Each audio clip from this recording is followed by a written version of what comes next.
नमस्कार दर्शक बंधु मु प्रवीण आपण मानक स्वागतम जनाउछि अनुचिंता वाल प्रवीण यूट्यूब चैनल को। केउ अभिशाप कारणरू रावणर सोनार लंका पुड़ी ध्वंस होइथिला। तो दर्शक बंधु एही कहानीटी जानिबा पूर्वरु यदि आपण माने प्रथम थर पई आम चैनल को आसिसंती ताले चैनल टी को निश्चिंत भावे सब्सक्राइब करि दियंतु। रामायण रे रावणर सोनार लंका को नहीं अनेक रहस्य रही।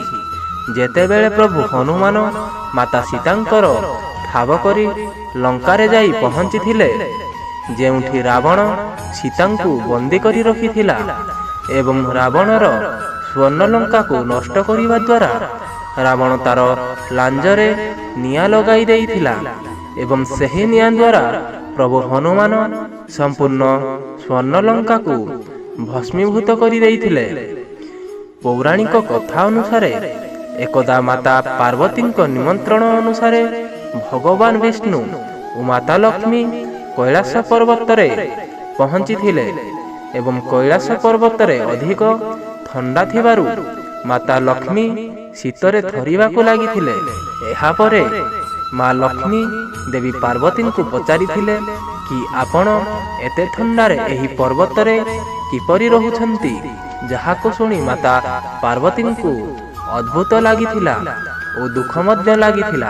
यार किछि समय परे महादेव और माता पार्वती वैकुंठ धाम रे पहुंची थिले और सेठाकार वैभव देखि माता पार्वती मध्य महादेव को भव्य महल तैयारी करिबारे इच्छा प्रकाश करिथिले। एहा परे महादेव देवशिल्पी विश्वकर्मा को सोनार लंका तैयारी करिबार कार्य अर्पण करिथिले। जेतेबेले लंका तैयारी होइथिला सेतेबेले ताहाकु प्रतिष्ठा करिबा पई रावणर पिता विश्रवा ऋषि को निमंत्रण करिथिले। पूजा परे जेतेबेले दक्षिणा मागिबार समय आसिला विश्रवा ऋषि दानरे सोनार लंका मागिथिला। एहा परे महादेव तांकु लंकाटी दान करि देइथिले, किंतु ऋषि विश्रवांकर एही स्वभाव रे माता पार्वती खूब दुखित होइथिले एवं क्रोधित होई कहिथिले एही नगरी दिने भस्म होई जीवो।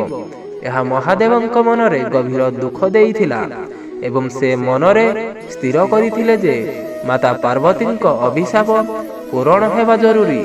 एही कारणरू महादेवंक एकादश अवतार हनुमान सोनार लंका को पोड़ी भस्मित करि देइथिले। तो दर्शक बंधु माने आजिर भिडियोटी एठी संपूर्ण हो जाइछि। एमिति नुआ नुआ भिडियो देखिया पाई अनुचिंता वाल प्रवीण यूट्यूब चैनल को सब्सक्राइब करि दियंतु। आजि पाई विदाय नेउछु। देखा हबा पुणी गुटे नुआ भिडियो रे। जय जगन्नाथ।